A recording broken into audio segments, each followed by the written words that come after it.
O Poder da Autoconfiança, escrito por Napoleão Hill. Para uma melhor compreensão deste audiolivro, recomendamos ouvir Defina seus objetivos, O Poder da Autoconfiança. Em meio a todos os mistérios que nos cercam, nada é mais certo do que estamos na presença de uma energia infinita e eterna, da qual todas as coisas procedem. Herbert Spencer, você pode fazê-lo se acreditar que pode. Antes de abordar os princípios fundamentais nos quais esta lição se baseia, será útil considerar o fato de que esta prática traz as descobertas de mais de 25 anos de pesquisa e conta com a aprovação dos principais cientistas do mundo, que testaram cada um dos princípios. O ceticismo é o inimigo mortal do progresso e do desenvolvimento pessoal. É melhor deixar este audiolivro de lado e parar aqui mesmo, do que abordar esta lição com a sensação de que foi escrita por algum teórico que nunca testou os princípios nos quais a lição se baseia. Sem dúvida, esta não é uma época para os céticos, pois é um momento em que vimos descobrir e aproveitar mais leis da natureza do que se viu descoberto em toda a história da raça humana. Em 3 décadas, testemunhamos o domínio do ar, exploramos o oceano, quase aniquilamos as distâncias na Terra, aproveitamos o raio e fizemos girar as rodas da indústria. Fizemos crescer 7 folhas de grama, onde antes crescia apenas uma. Temos comunicação instantânea entre as nações do mundo. De fato, esta é uma era de iluminação e desenvolvimento, mas mal arranhamos a superfície do conhecimento. No entanto, quando abrirmos a porta que leva ao poder secreto, armazenado dentro de nós, isso nos trará um conhecimento que fará com que todas as descobertas passadas empalideçam no esquecimento por comparação. O pensamento é a forma de energia mais altamente organizada conhecida pelo homem, e esta é uma era de experimentação e pesquisa que certamente nos levará a uma maior compreensão dessa força misteriosa chamada pensamento, que repousa dentro de nós. Já descobrimos o suficiente sobre a mente humana para saber que um homem pode se livrar desses efeitos acumulados de 1000 gerações de medo. Com a ajuda do princípio da autossugestão, já descobrimos o fato de que o medo é a principal razão da pobreza, do fracasso e da miséria, que adota 1000 formas diferentes. Já descobrimos o fato de que o homem que domina o medo pode marchar rumo ao sucesso em praticamente qualquer decisão, apesar de todos os esforços para derrotá-lo.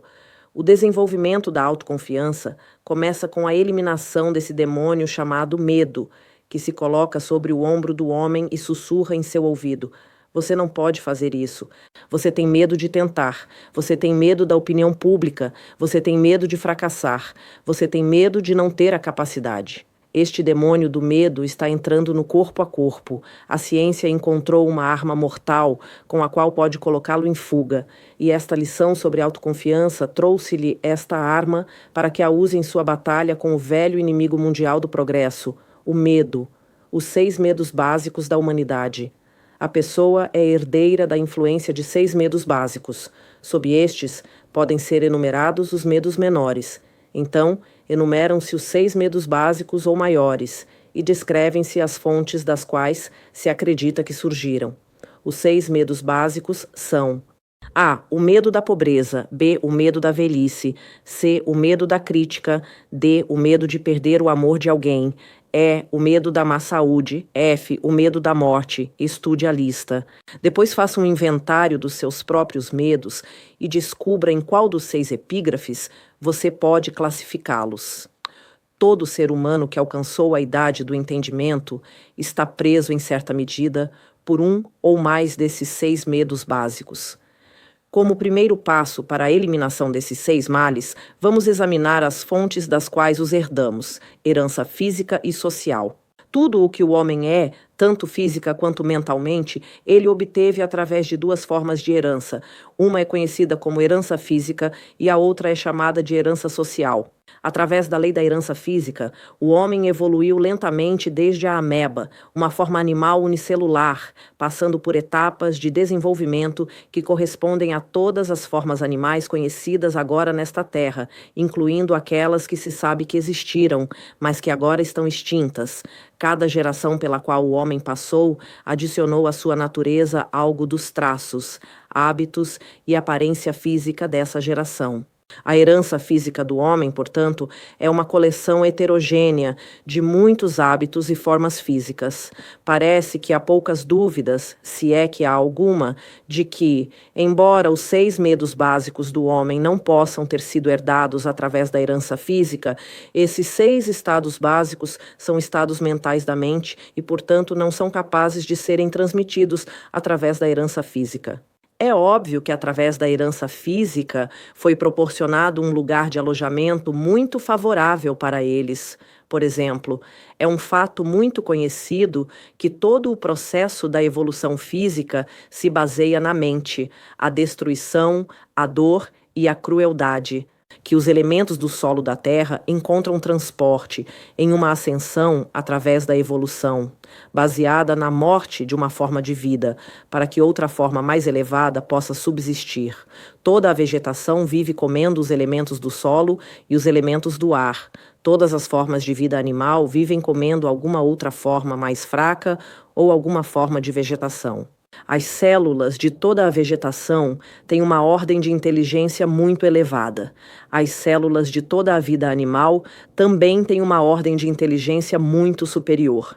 Sem dúvida, as células animais de um peixe aprenderam por amarga experiência que o grupo de células animais, conhecido como falcão dos peixes, é muito temível. Devido ao fato de que muitas formas animais, incluindo a maioria dos homens, vivem comendo os animais menores e mais fracos.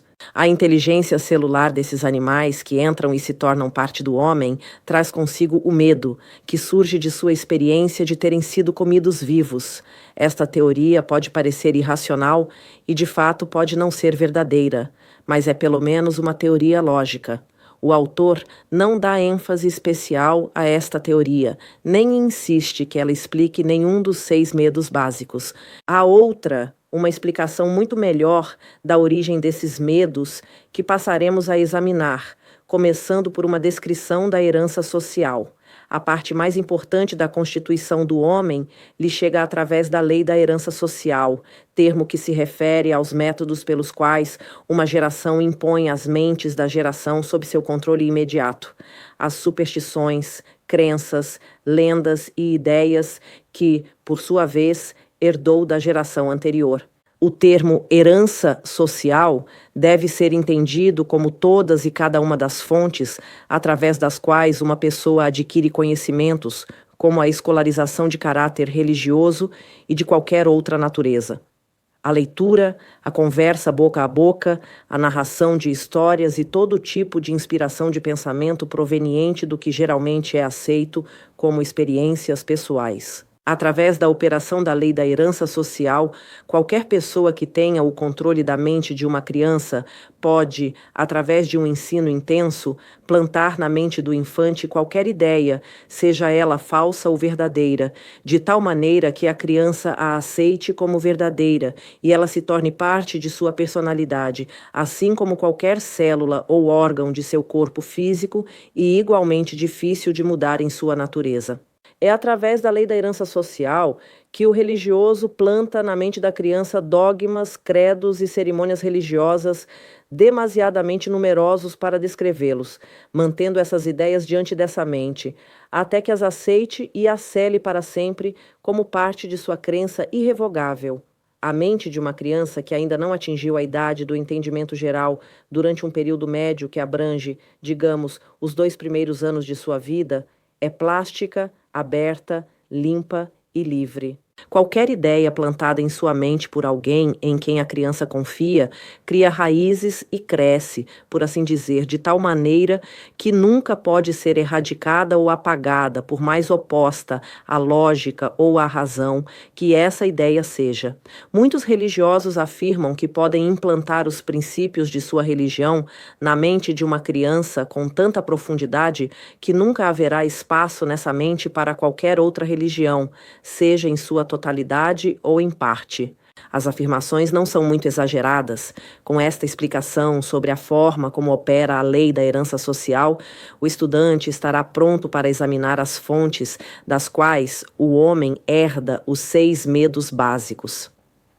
Além disso, qualquer estudante, exceto aqueles que ainda não cresceram o suficiente para examinar a verdade, que pisa nos calos de suas próprias superstições, pode comprovar a solidez do princípio da herança social, tal como se aplica aqui aos 6 medos básicos, sem sair de suas próprias experiências pessoais. Felizmente, praticamente toda a massa de evidências apresentada nesta lição é de tal natureza que todos os que buscam sinceramente a verdade podem determinar por si mesmos se as evidências são sólidas ou não.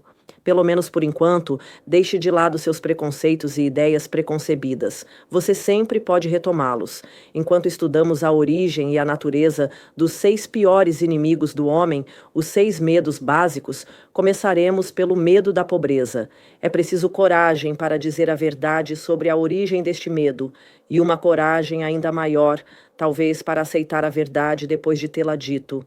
O medo da pobreza surgiu da tendência herdada do homem de se aproveitar economicamente de seus semelhantes. Quase todas as formas animais inferiores têm instinto, mas parecem não ter o poder de raciocinar e pensar. Portanto, eles se predam fisicamente uns aos outros. O homem, com seu sentido superior de intuição, pensamento e razão, não devora seus semelhantes corporalmente. Ele obtém mais satisfação ao devorá-los financeiramente. De todas as épocas do mundo das quais temos consciência, a que vivemos parece ser a do culto ao dinheiro. Um homem é considerado menos que o pó da terra, a menos que possa exibir uma conta bancária volumosa. Nada traz tanto sofrimento e humilhação ao homem quanto a pobreza.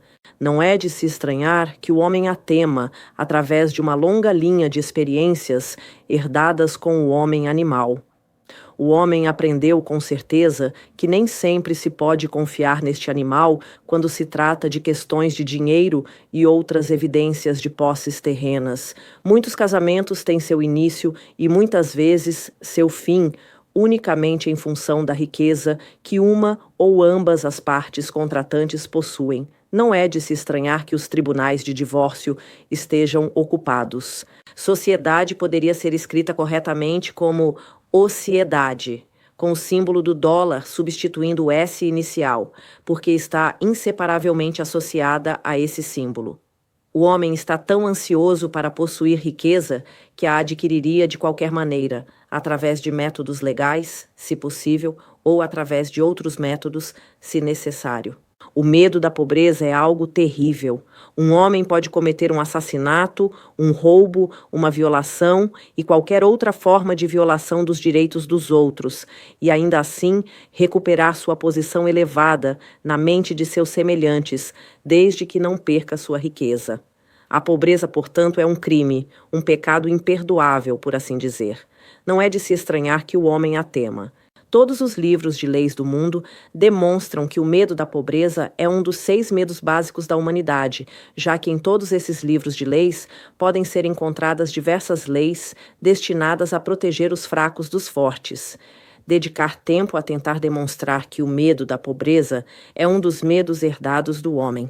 O que esse medo tem sua origem na natureza do homem de enganar seus semelhantes.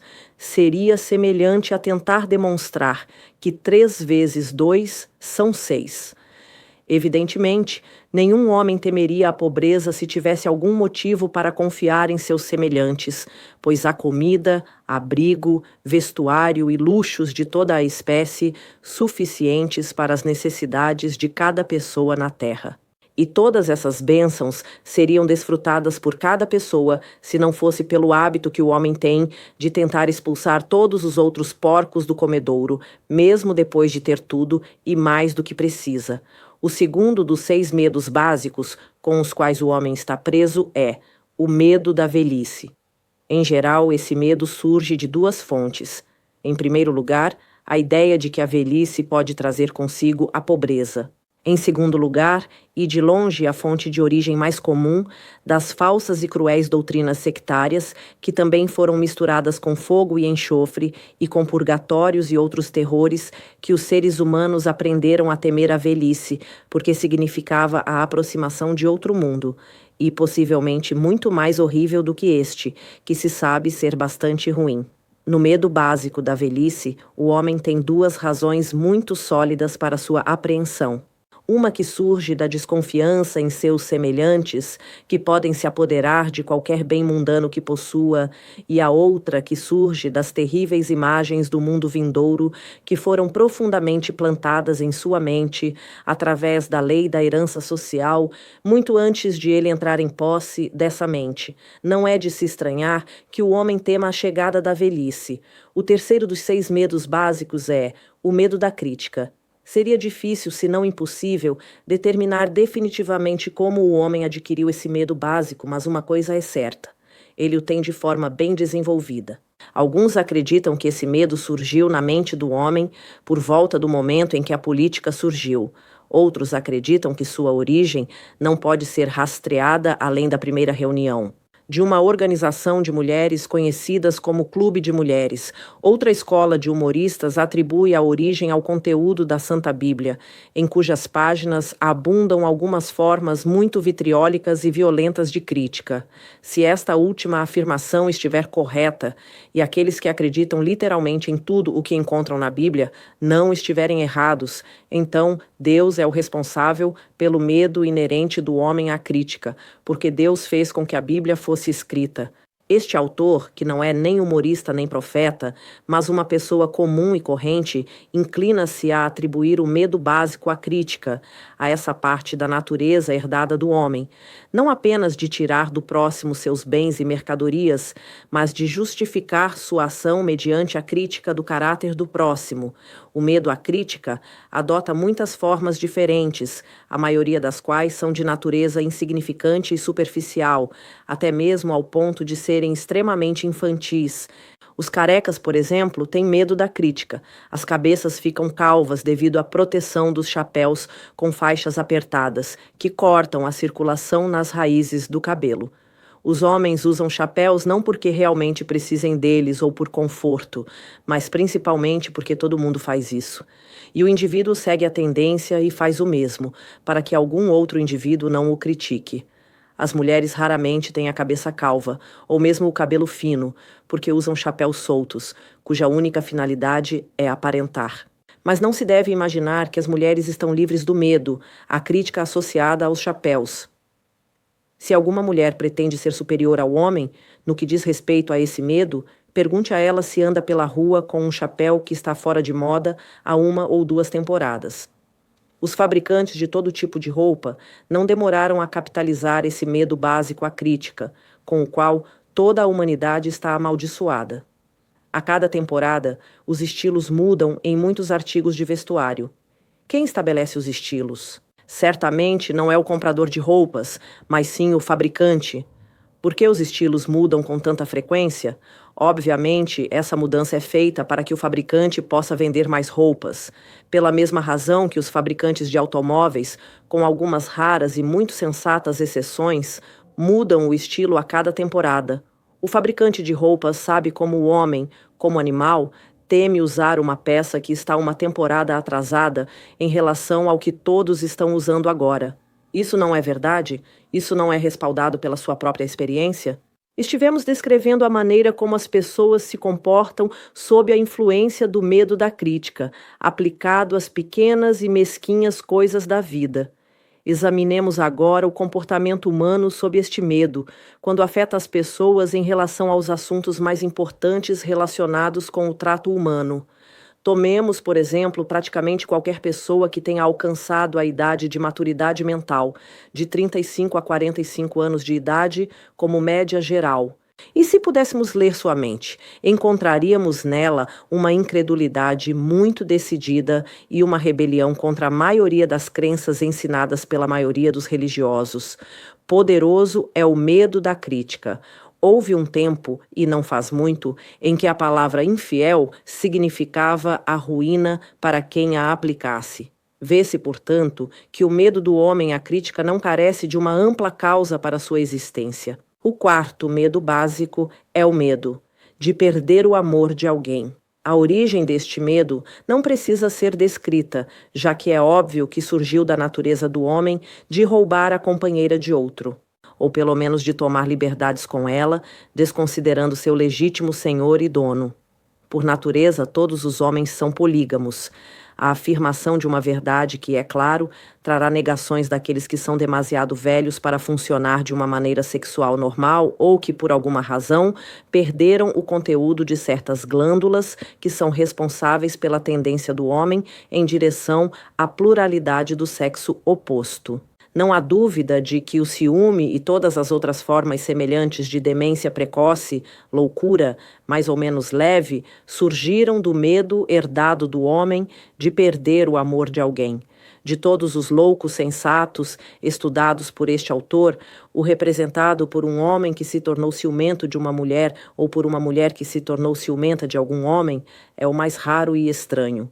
O autor, felizmente, nunca teve mais do que um caso de experiência pessoal com essa forma de loucura, mas dessa experiência ele aprendeu o suficiente para justificar sua afirmação de que o medo de perder o amor de alguém é um dos mais dolorosos, se não o mais doloroso, de todos os 6 medos básicos, e parece razoável acrescentar que esse medo causa mais estragos na mente humana do que qualquer um dos outros 6 medos básicos, levando frequentemente às formas mais violentas de loucura permanente.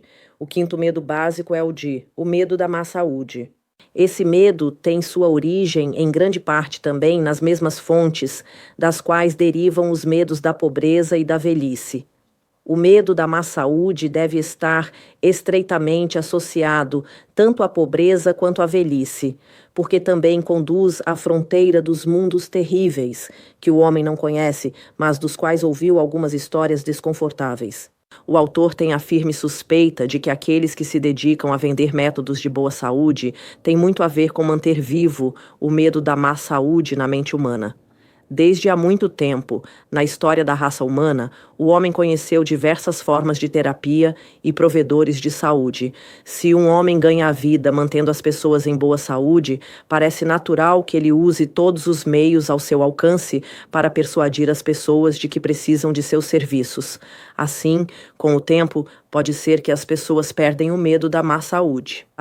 O 6º e último dos 6 medos básicos é o medo da morte. Para muitos, é o pior dos 6 medos básicos, e a razão pela qual é tão considerado é óbvia mesmo para o estudante casual de psicologia. As terríveis pontadas de medo associadas à morte podem ser atribuídas diretamente ao fanatismo religioso, a fonte que é mais responsável por isso do que todas as outras fontes combinadas. Os chamados pagãos não têm tanto medo da morte quanto os civilizados, especialmente aquela parte da população civilizada que caiu sob a influência da teologia. Durante centenas de milhões de anos, o homem tem se feito perguntas ainda sem resposta e talvez sem resposta definitiva. O quê? E de onde venho e para onde vou após a morte?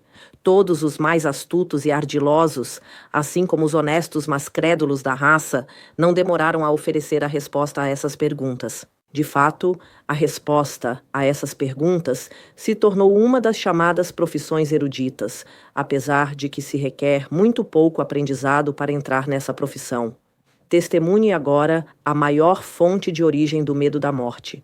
Entre na minha tenda, abrace minha fé, aceite meus dogmas e pague meu salário, e eu lhe darei um bilhete que o admitirá diretamente no céu quando você morrer, diz o líder de uma forma de sectarismo. Fiquem fora da minha tenda, diz esse mesmo líder, e irão diretamente para o inferno, onde queimarão por toda a eternidade. Enquanto que, atualmente, o líder autoproclamado pode não ser capaz de fornecer um salvo-conduto para o céu, nem pela falta de tal provisão, permitir que o infeliz buscador da verdade desça ao inferno. A possibilidade deste último parece tão terrível que se apodera da mente e cria esse medo dos medos, o medo da morte. Na verdade, nenhum homem sabe e nenhum homem jamais soube como é o céu ou o inferno, ou se esses lugares existem.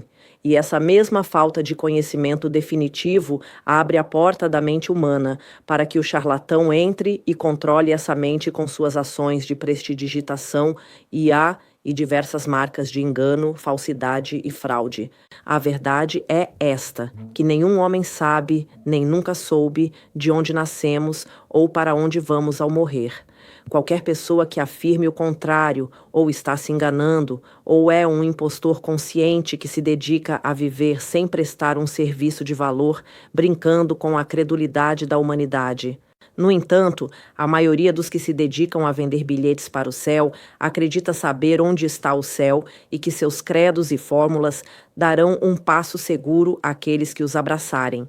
Essa crença pode ser resumida em uma palavra: credulidade.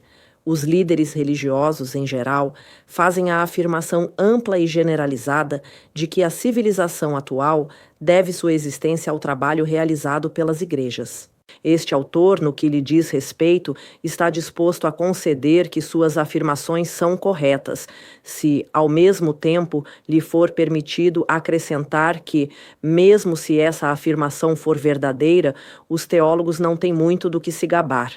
Mas não pode ser verdade que a civilização tenha surgido dos esforços das igrejas e credos organizados, se por civilização se entende a descoberta das leis naturais e os muitos inventos dos quais o mundo é atualmente herdeiro.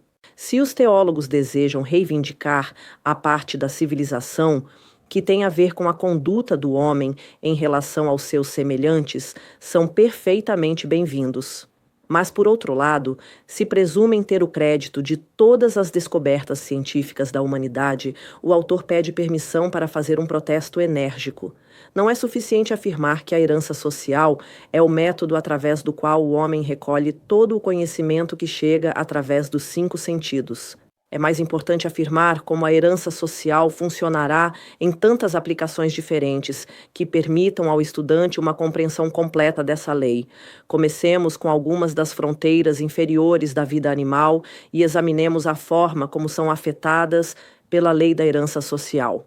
Pouco tempo depois de que este autor começou a examinar as principais fontes de onde os homens obtêm os conhecimentos que os tornam no que são, há cerca de 30 e poucos anos, ele descobriu o ninho de um tetraz.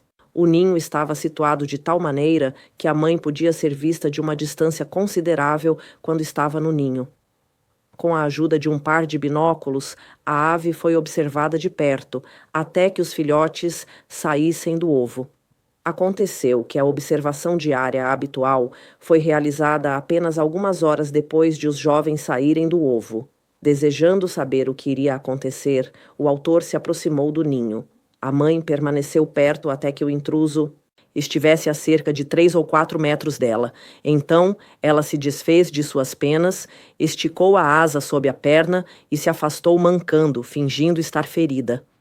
Como estava familiarizado com os truques das mães de pássaros, o autor não a seguiu, mas se aproximou do ninho para dar uma olhada nos pequenos.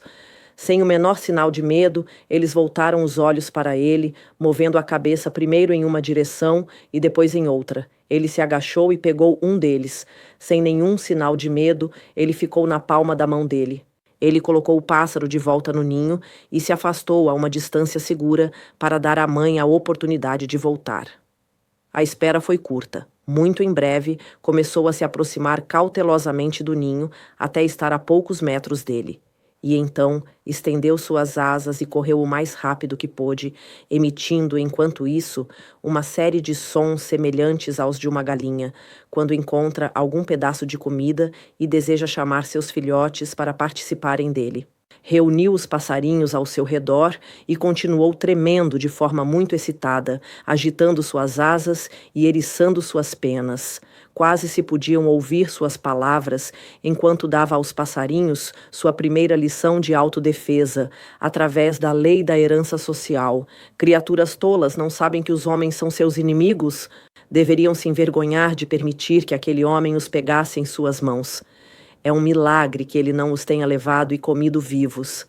Da próxima vez que virem um homem se aproximar, escondam-se, deitem-se no chão, corram sob as folhas, vão a qualquer lugar para desaparecer de vista e permaneçam afastados até que o inimigo esteja bem longe. Os passarinhos permaneceram por perto e ouviram a palestra com intenso interesse. Quando a mãe se acalmou, o autor voltou a se aproximar do ninho. Quando estava a cerca de 6 metros do lar guardado, a mãe começou novamente a guiá-lo na direção oposta, encolhendo a asa e mancando como se estivesse ferida. Olhou para o ninho, mas o olhar foi em vão. Os passarinhos não apareciam em lugar algum. Haviam aprendido rapidamente a evitar seu inimigo natural, graças ao seu instinto natural. Mais uma vez, o autor se retirou. Esperou que a mãe reunisse novamente sua família e saiu para visitá-los, mas com resultados semelhantes. Quando se aproximou do local onde tinha visto a mãe pela última vez, não encontrou o menor vestígio dos pequenos. Quando era pequeno, o autor capturou um jovem corvo e o transformou em seu animal de estimação. O pássaro se adaptou bem ao seu ambiente doméstico e aprendeu a realizar muitos truques que exigiam uma inteligência considerável. Quando o pássaro cresceu o suficiente para voar, foi permitido que fosse aonde quisesse. Às vezes, ele se ausentava por muitas horas, mas sempre voltava para casa antes do anoitecer. Um dia, alguns corvos selvagens se envolveram em uma briga com uma coruja, em um campo próximo à casa onde vivia o corvo de estimação. Assim que o animal de estimação ouviu o alvoroço de seus parentes selvagens, subiu na casa e, com sinais de agitação, caminhou de um lado para o outro da casa. Finalmente, levantou o voo e se dirigiu para a batalha. O autor o seguiu para ver o que acontecia. Em poucos minutos, encontrou-se com o animal de estimação. Estava sentado nos galhos mais baixos de uma árvore e 2 corvos selvagens estavam sentados em um galho logo acima, tagarelando e andando de um lado para o outro, agindo de maneira muito semelhante a como os pais zangados se comportam com seus filhos quando os castigam. Quando o autor se aproximou, os 2 corvos selvagens saíram voando, um deles dando várias voltas ao redor da árvore. Enquanto soltava um terrível fluxo de linguagem extremamente abusiva, que sem dúvida era dirigida ao seu parente insensato, que não tinha o bom senso de voar enquanto o voo estava bom. Chamou-se o animal de estimação, mas ele não deu atenção. Naquela noite, voltou para casa, mas não se aproximou dela. Sentou-se em um galho alto de uma macieira e falou a linguagem dos corvos por cerca de 10 minutos, dizendo, sem dúvida, que havia decidido voltar à vida selvagem de seus semelhantes, e então saiu voando e não voltou até 2 dias depois, quando retornou e voltou a falar na linguagem dos corvos, mantendo-se, entretanto, a uma distância segura. Depois foi embora e não voltou. A herança social havia roubado do autor um bom animal de estimação. As pessoas achavam que ele havia demonstrado um grande gesto ao voltar e avisar sobre sua intenção de partir. Muitos fazendeiros haviam deixado a fazenda sem se dar ao trabalho dessa formalidade. É um fato bem conhecido que a raposa se alimenta de todos os tipos de aves e pequenos animais, com exceção do gambá. Não é necessário explicar porque o gambá goza de imunidade. Uma raposa pode enfrentar um gambá uma vez, mas nunca 2. Por esta razão, uma pele de gambá, quando pregada em um galinheiro, manterá todas as raposas, exceto as mais jovens e inexperientes, a uma distância segura. O cheiro de um gambá, uma vez experimentado, nunca é esquecido. Nenhum outro cheiro se assemelha, nem remotamente.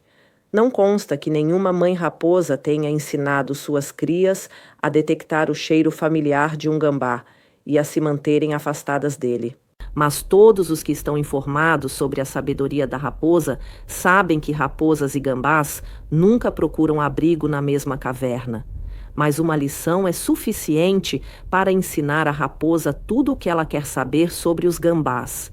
Através da lei da herança social, que opera por meio do sentido do olfato, uma lição serve para toda a vida.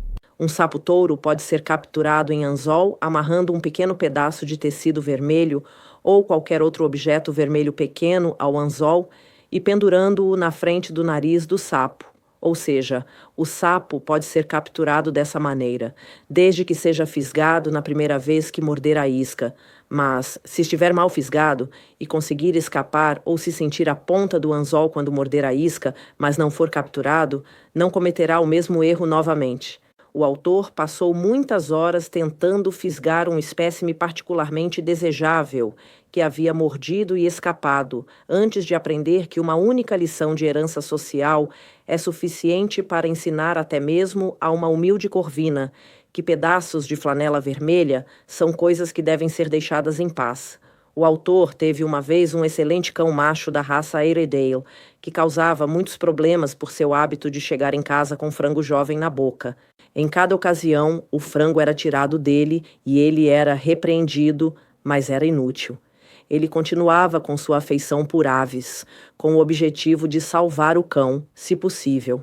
E, como um experimento de herança social, este cão foi levado à fazenda de um vizinho que tinha uma galinha e alguns pintinhos recém-nascidos. A galinha foi colocada no celeiro e o cão foi deixado com ela. Assim que todos saíram de vista, o cão se aproximou lentamente da galinha, farejou o ar em sua direção uma ou duas vezes para se certificar de que era o tipo de carne que procurava e então se lançou sobre ela. Enquanto isso, a galinha estava fazendo um reconhecimento por conta própria, já que encontrou o cão mais da metade do caminho. Além disso, ela o encontrou com uma surpresa de asas e garras, que nunca havia experimentado antes. A primeira rodada foi claramente da galinha, mas um bom pássaro gordo, calculou o cão, não iria escapar entre suas patas tão facilmente. Portanto, recuou uma curta distância e voltou a atacar.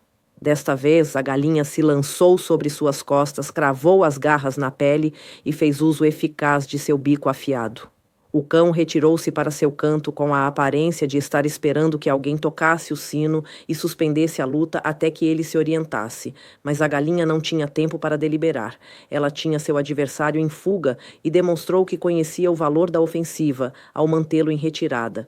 Quase se podiam entender suas palavras, enquanto ela fustigava o pobre Airedale de um canto a outro, mantendo uma série de sons rápidos que pareciam as reprimendas de uma mãe zangada, a quem foi pedido que defendesse seu filho de um ataque de meninos mais velhos. O Airedale era um pobre soldado. Depois de correr pelo celeiro de canto a canto por cerca de 2 minutos, ele se deitou no chão o mais plano que pôde e fez o possível para proteger os olhos com as patas. A galinha parecia fazer esforço especial para bicar seus olhos. O dono da galinha interveio então e a recuperou, ou, para ser mais exato, recuperou o cachorro, o que não pareceu contar com a desaprovação da cadela. No dia seguinte, uma galinha foi colocada no porão onde o cachorro dormia. Assim que viu a ave, ele enfiou o rabo entre as pernas e correu para um canto. Nunca mais tentou pegar uma galinha. Uma lição de herança social através do sentido do tato foi suficiente para ensiná-lo que, embora a perseguição de galinhas possa oferecer certa diversão, também está repleta de muitos perigos. Todos esses exemplos, com exceção do primeiro, descrevem o processo de aquisição de conhecimento através da experiência direta. Observe-se a diferença marcante entre os conhecimentos adquiridos por experiência direta, e os que são adquiridos através do treinamento das crias pelos mais velhos, como no caso mais do Tetraz e suas crias. As lições mais impressionantes são aquelas que os jovens aprendem dos mais velhos, através de métodos de ensino muito coloridos ou emocionantes. Quando a mãe Tetraz abre suas asas, eriça suas penas, agita-se como um homem que sofre de paralisia e fala com suas crias de maneira muito excitada, ela planta o medo do homem em seus corações de uma maneira que eles nunca vão esquecer. O termo herança social, tal como é utilizado em relação a esta lição, refere-se em particular a todos os métodos através dos quais se ensina a uma criança qualquer ideia, dogma, credo, religião ou sistema de conduta ética por parte de seus pais ou daqueles que podem ter autoridade sobre ela antes de alcançar a idade em que se pode raciocinar e refletir sobre esse ensino à sua maneira, estimando a idade desse poder de raciocínio em, digamos, 7 a 12 anos. Há muitas formas de medo, mas nenhuma é mais mortal do que o medo da pobreza e da velhice. Tratamos nossos corpos como se fôssemos escravos, porque temos tanto medo da pobreza que desejamos acumular dinheiro para a velhice. Essa forma comum de medo nos impulsiona tanto que sobrecarregamos nosso corpo e provocamos exatamente o que estamos lutando para evitar. Que tragédia é ver um homem conduzir a si mesmo. Quando começa a chegar ao longo dos 40 anos de vida, a idade em que ele apenas começa a amadurecer mentalmente. Aos 40 anos, um homem está entrando na idade em que é capaz de ver, compreender e assimilar a escrita da natureza, tal como aparece nas florestas, nos riachos que fluem e nos rostos dos homens e das crianças pequenas. E, no entanto, esse medo do diabo o impulsiona com tanta força que ele se cega e se perde no emaranhado de um labirinto de desejos conflitantes. O princípio do esforço organizado se perde de vista e, em vez de se agarrar às forças da natureza que estão evidentes ao seu redor e permitir que essas forças o levem às alturas de grandes conquistas, ele as desafia e elas se tornam forças de destruição. Talvez nenhuma dessas grandes forças da natureza esteja mais disponível para o desenvolvimento do homem do que o princípio da autossugestão. Mas a ignorância dessa força está levando a maioria da raça humana a aplicá-la de maneira que atue como obstáculo e não como uma ajuda. Enumeramos aqui os fatos que mostram como ocorre essa má aplicação de uma grande força da natureza. Aqui está um homem que se depara com alguma decepção. Um amigo se revela falso ou um vizinho parece indiferente. Em seguida, ele decide, através da autossugestão, que todos os homens são indignos de confiança e que todos os vizinhos são ingratos. Esses pensamentos se incrustam tão profundamente em sua mente subconsciente que colorem toda a sua atitude em relação aos outros. Voltemos agora ao que foi dito na segunda lição sobre os pensamentos dominantes da mente de um homem que atraem pessoas cujos pensamentos são semelhantes. Aplique a lei da atração e logo verá e compreenderá por que o incrédulo atrai outros incrédulos. Inverta o princípio. Aqui está um homem que não vê nada além do melhor em todos que conhece. Se seus vizinhos parecem indiferentes, ele não percebe isso, porque está ocupado enchendo sua mente com pensamentos dominantes de otimismo, bom ânimo e fé nos outros. Se as pessoas falam com ele de forma dura, ele responde com tons suaves. Através da operação desta mesma lei eterna da atração, ele atrai a atenção de pessoas cuja atitude em relação à vida e cujos pensamentos dominantes harmonizam com os dele. Levando o princípio um passo adiante, temos o seguinte: aqui está um homem que foi bem educado e tem a capacidade de prestar ao mundo um serviço necessário.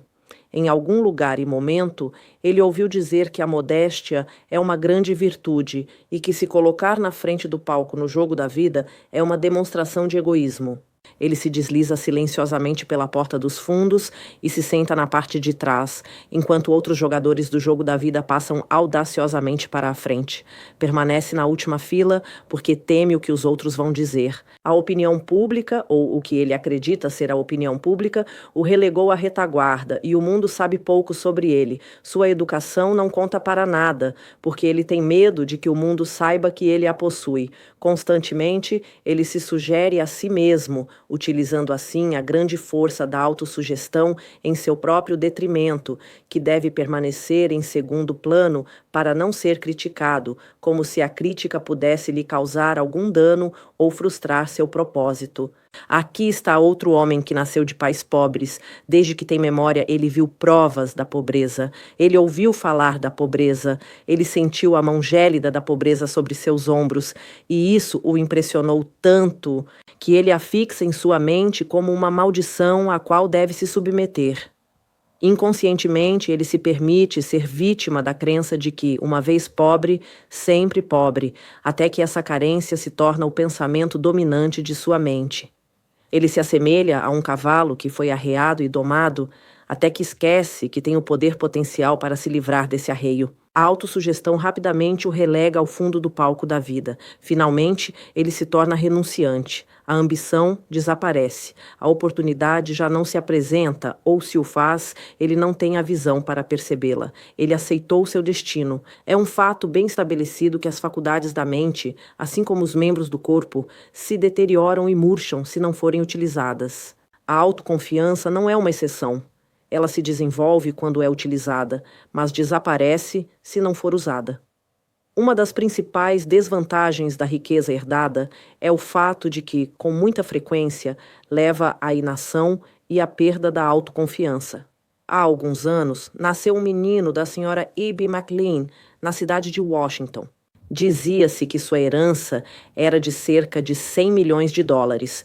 Quando este bebê era levado para tomar ar em seu carrinho, era cercado por enfermeiras e assistentes de enfermagem, detetives e outros empregados, cujo dever era garantir que nada de mal lhe acontecesse. Com o passar dos anos, essa mesma vigilância foi mantida. Este menino não precisava se vestir sozinho. Tinha empregados que faziam isso por ele. Os empregados o vigiavam enquanto ele dormia e enquanto brincava. Não lhe era permitido fazer nada que um criado pudesse fazer por ele.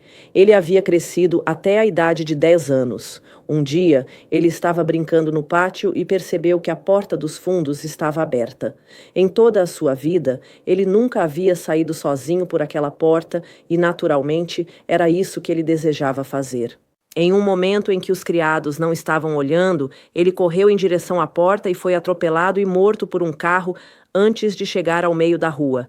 Ele havia usado os olhos de seus servos até que os seus já não lhe serviam como poderiam ter feito, se ele tivesse aprendido a confiar em suas funções. Há 20 anos, o homem para quem ele trabalhava como secretário enviou seus 2 filhos para a escola. Um deles foi para a Universidade da Virgínia e o outro para uma faculdade em Nova York. Todo mês fazia parte do meu trabalho emitir um cheque de 100 dólares para cada um desses garotos. Esse era o dinheiro deles para gastar como quisessem. Lembro-me com muita clareza de como eu invejava esses rapazes quando preenchia esses cheques todo mês. Frequentemente me perguntava por que a mão do destino me trouxe ao mundo na pobreza. Eu podia olhar para o futuro e ver como esses garotos chegariam às altas esferas da vida, enquanto eu continuava sendo um humilde empregado.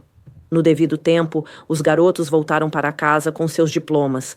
O pai deles era um homem rico que possuía bancos, ferrovias, minas de carvão e outras propriedades de grande valor. Aos garotos esperavam bons cargos na empresa de seu pai. No entanto, 20 anos podem pregar uma peça nos que nunca tiveram que lutar. Talvez fosse melhor dizer que o tempo dá àqueles que nunca tiveram que lutar a oportunidade de pregar uma peça em si mesmos. De qualquer forma, esses 2 garotos trouxeram da escola para casa outras coisas, além de seus diplomas. Voltaram com habilidades bem desenvolvidas para bebidas fortes, habilidades que desenvolveram porque os 100 dólares que cada um deles recebia todo mês tornavam desnecessária a sua luta. A história deles é longa e triste, cujos detalhes não lhe interessarão, mas sim o seu desfecho. Enquanto escrevo esta lição, tenho sobre minha mesa um exemplar do jornal publicado na cidade onde esses garotos viviam. Seu pai faliu e sua mansão cara, onde os garotos nasceram, foi colocada à venda. Um dos garotos morreu de delirium tremens e o outro está em um manicômio. Nem todos os filhos de homens ricos acabam tão desafortunados, mas o fato é, no entanto, que a inação leva à atrofia e esta, por sua vez, à perda de ambição e de autoconfiança. E sem essas qualidades essenciais, um homem será levado pela vida nas salas da incerteza, assim como uma folha seca pode ser levada de um lado para o outro, no seio dos ventos errantes. Longe de ser uma desvantagem, a luta é uma vantagem decisiva, porque desenvolve aquelas qualidades que permaneceriam sempre adormecidas sem ela. Muitos homens encontraram seu lugar no mundo porque foram obrigados a lutar por sua existência desde muito cedo. O desconhecimento das vantagens que derivam da luta levou muitos pais a dizer: eu tive que trabalhar duro quando era jovem, mas me certifiquei de que meus filhos tivessem uma vida fácil. Pobres criaturas insensatas, uma época fácil geralmente se torna uma desvantagem maior do que o jovem médio pode suportar. Há coisas piores neste mundo do que ser obrigado a trabalhar nos primeiros anos de vida. A ociosidade forçada é muito pior do que o trabalho forçado. Ser forçado a trabalhar ou forçado a ser o melhor possível gerará a temperança, o autocontrole, a força de vontade, o contentamento e outras 100 virtudes que o ocioso nunca conhecerá. A falta de necessidade de luta não só leva à fraqueza da ambição e da força de vontade, mas, o que é ainda mais perigoso, estabelece na mente de uma pessoa um estado de letargia que leva à perda da autoconfiança. A pessoa que parou de lutar porque o esforço já não é necessário está aplicando literalmente o princípio da autossugestão ao minar seu próprio poder de autoconfiança. Tal pessoa acabará caindo em um estado de espírito em que realmente olhará com mais ou menos desprezo para a pessoa que é obrigada a seguir em frente.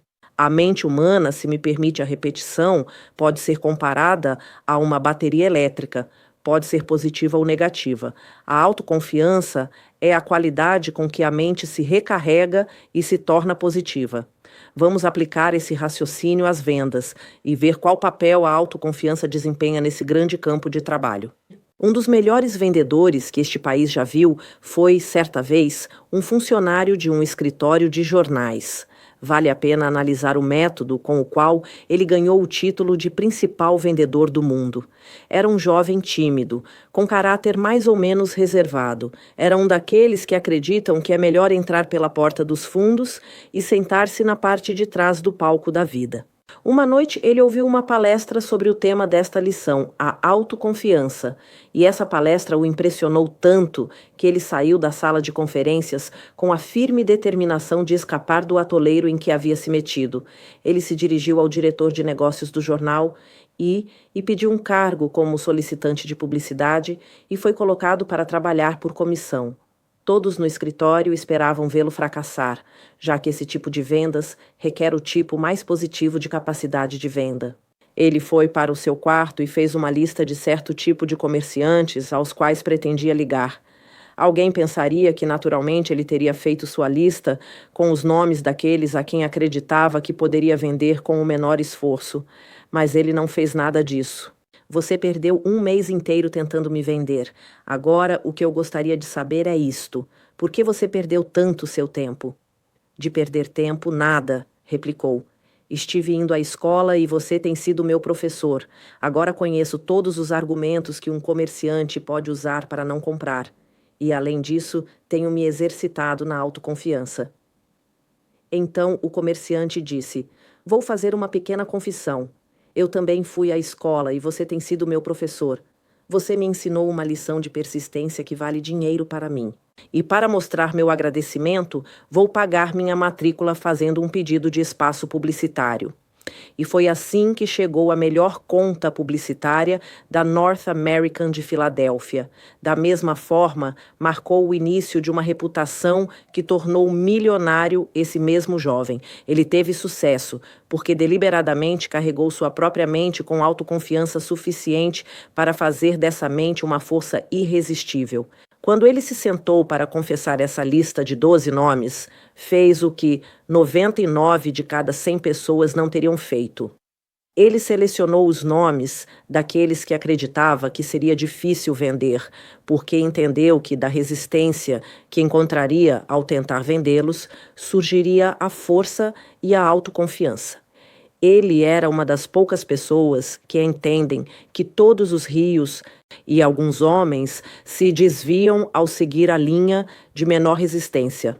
Vou fazer uma digressão e interromper aqui a linha de pensamento por um momento, enquanto registro uma palavra de conselho para as esposas dos homens. Lembrem-se de que estas linhas são destinadas apenas às esposas e não se espera que os maridos leiam o que aqui se expõe. Depois de ter analisado mais de 16.000 pessoas, a maioria das quais eram homens casados, aprendi algo que pode ser valioso para as esposas. Permitam-me expor meu pensamento com estas palavras. Está em suas mãos enviar seu marido ao trabalho, ao negócio ou à profissão.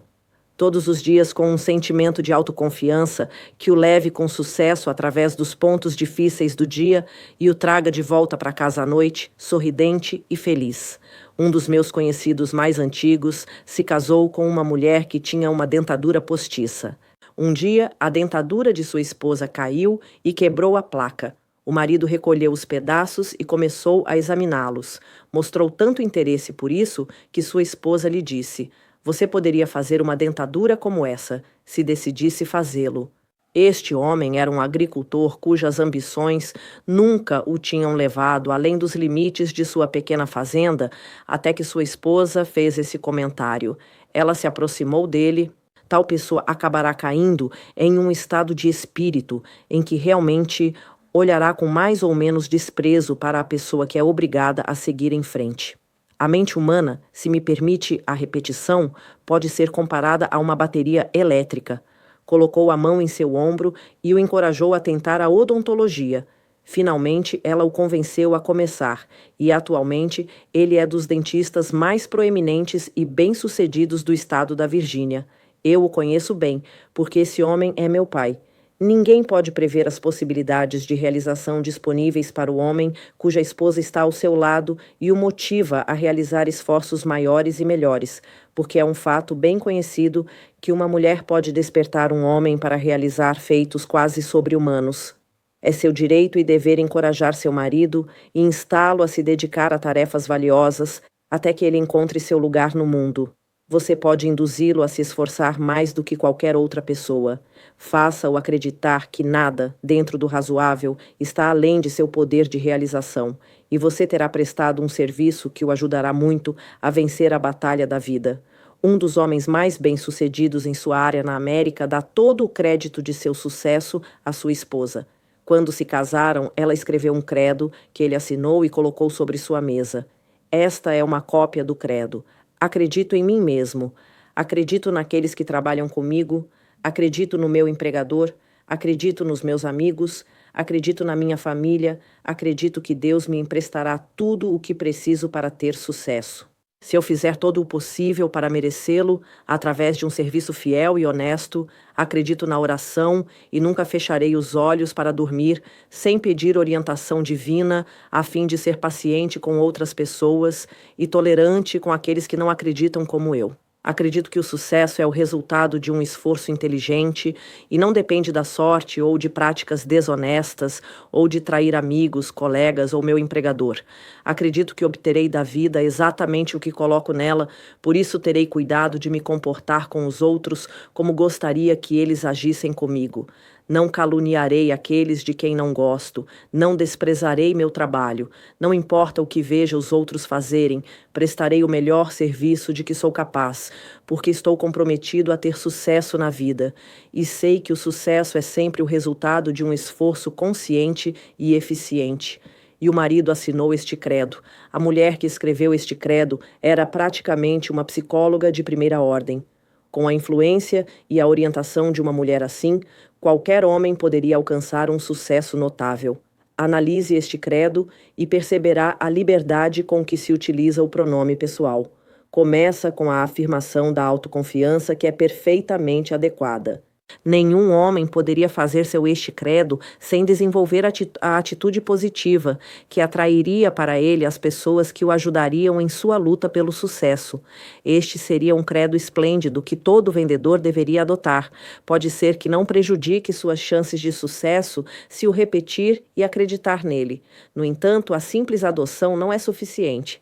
Deve praticá-lo. Leia-o repetidamente até que o saiba de cor. Depois repita-o, pelo menos, uma vez por dia, até que o tenha transformado literalmente em sua estrutura mental. Tenha uma cópia à sua frente como lembrete diário de seu compromisso de praticá-lo. Dessa forma, você usará eficazmente o princípio da autossugestão como meio para desenvolver a autoconfiança. Não se preocupe com o que possam dizer sobre seu procedimento. Apenas lembre-se de que é seu negócio ter sucesso, e este credo, se você o dominar e aplicar, o ajudará muito.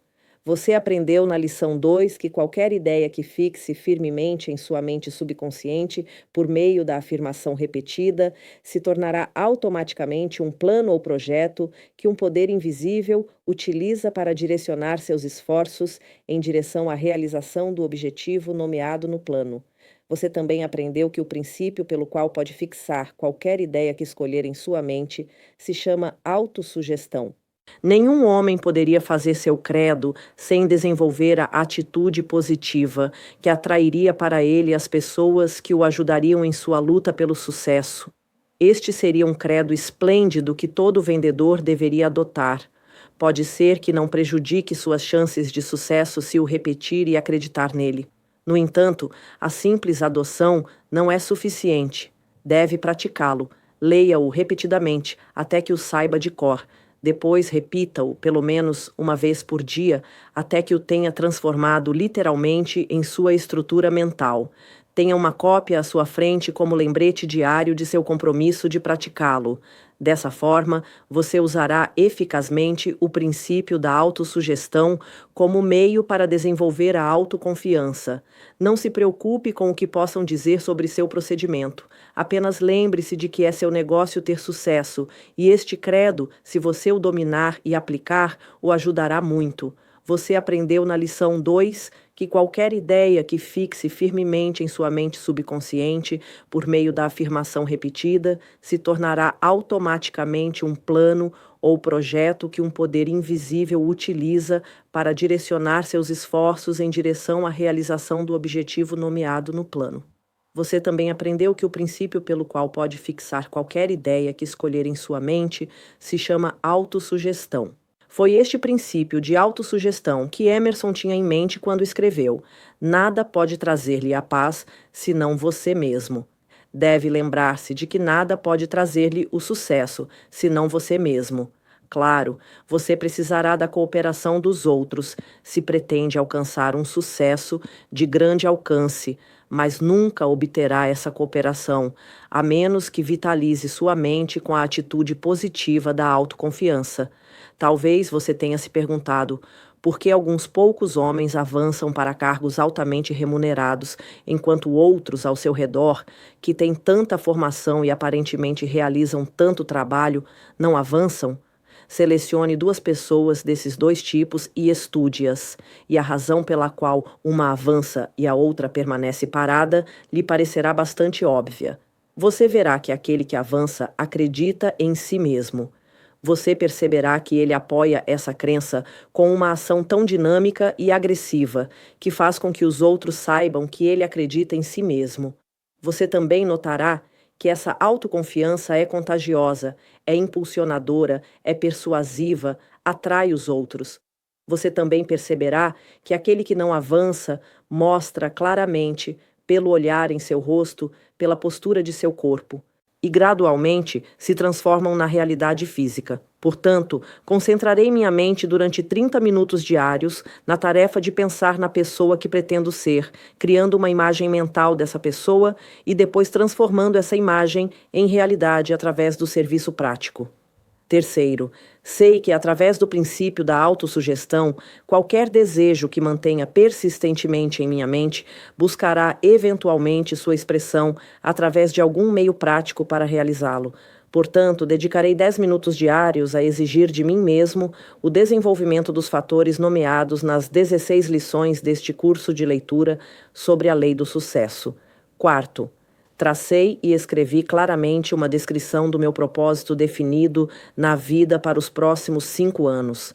Estabeleci um preço para os meus serviços para cada um desses 5 anos, um preço que pretendo ganhar e receber mediante a aplicação estrita do princípio de serviço eficiente e satisfatório que prestarei antecipadamente. Quinto, percebo que nenhuma riqueza ou posição pode durar muito tempo, se não for construída sobre a verdade e a justiça. Por isso, não me comprometerei em nenhuma transação que não beneficie a todos aqueles que afeta. Terei sucesso atraindo para mim as forças que desejo utilizar e a cooperação de outras pessoas. Induzirei os outros a me servirem porque eu os servirei primeiro. Eliminarei o ódio, a inveja, o ciúme, o egoísmo e o cinismo, desenvolvendo o amor por toda a humanidade, porque sei que uma atitude negativa em relação aos outros nunca poderá me trazer sucesso. Farei com que os outros acreditem em mim, porque eu acreditarei neles e em mim mesmo. Assinarei esta fórmula com meu nome, a memorizarei e a repetirei em voz alta, uma vez por dia, com a plena fé de que influenciará gradualmente toda a minha vida, para que eu me torne um trabalhador bem-sucedido e feliz no campo que escolher. Antes de assinar esta fórmula, certifique-se de que tem a intenção de seguir suas instruções. Por trás desta fórmula, há uma lei que ninguém pode explicar. Os psicólogos se referem a esta lei como autossugestão e deixam por isso mesmo. Mas você deve ter em mente um ponto sobre o qual não há incerteza, e é o fato de que, seja qual for essa lei, ela realmente funciona. Outro ponto que deve ser considerado é o fato de que, assim como a eletricidade fará girar as rodas da indústria e servirá à humanidade de 1 milhão de outras maneiras, ou apagará a vida se for aplicada incorretamente, porque este princípio da autossugestão o levará à encosta da montanha, da paz e da prosperidade, ou para baixo no vale da miséria e da pobreza, de acordo com a aplicação que você fizer dele. Se você encher sua mente com dúvida e descrença em sua capacidade de realizar, então o princípio da autossugestão toma esse espírito de descrença e o estabelece em sua mente subconsciente como pensamento dominante. E pouco a pouco, mas com segurança, o arrastará no redemoinho do fracasso. Mas, se você encher sua mente com autoconfiança radiante, o princípio da autossugestão toma essa crença e a estabelece como seu pensamento dominante e o ajuda a superar os obstáculos que surgem em seu caminho até que alcance o topo da montanha do sucesso, o poder do hábito. Tendo eu mesmo experimentado todas as dificuldades que se interpõem no caminho daqueles que carecem da compreensão, para fazer uma aplicação prática deste grande princípio da autossugestão, permitam-me levá-los por um breve caminho até o princípio do hábito, através do qual podem aplicar facilmente o princípio da autossugestão em qualquer direção e para qualquer propósito. O hábito surge do ambiente de fazer a mesma coisa, de pensar os mesmos pensamentos ou de repetir as mesmas palavras uma e outra vez. O hábito pode ser comparado ao sulco de um disco fonográfico. Enquanto a mente humana pode ser comparada à agulha que se encaixa nesse sulco, quando qualquer hábito está bem formado, através da repetição do pensamento ou da ação, a mente tende a aderir e seguir seu curso a partir do hábito tão estreitamente quanto a agulha do fonógrafo segue o sulco do disco de cera. O hábito é criado, dirigindo repetidamente um ou mais dos 5 sentidos de ver, ouvir, cheirar, saborear e sentir em uma direção determinada. É através deste princípio de repetição que se forma o hábito da droga prejudicial. Com este mesmo princípio, o desejo pela bebida embriagante se torna um hábito. Uma vez que o hábito está bem estabelecido, ele controlará e dirigirá automaticamente nossa atividade corporal, na qual se pode encontrar um pensamento que pode se transformar em um fator poderoso no desenvolvimento da autoconfiança.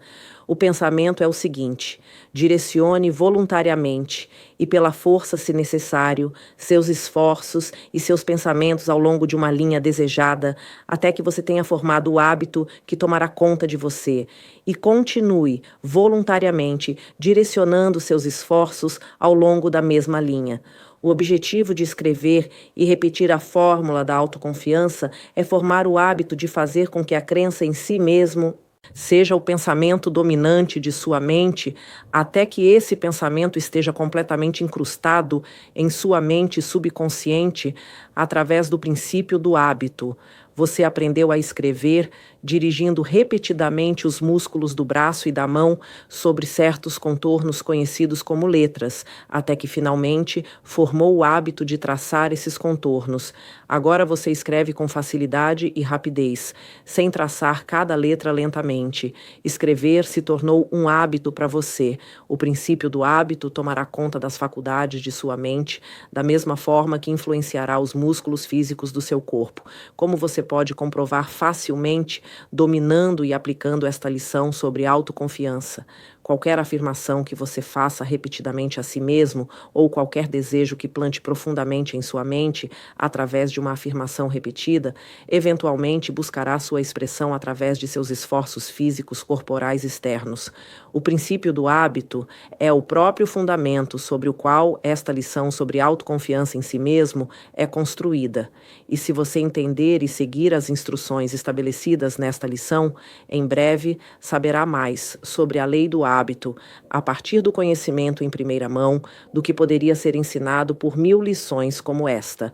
Você tem apenas uma pequena concepção das possibilidades que permanecem adormecidas dentro de você, esperando que a mão da visão as desperte, e nunca terá uma melhor concepção dessas possibilidades, a menos que desenvolva confiança suficiente em si mesmo para se elevar acima das influências comuns do seu ambiente atual.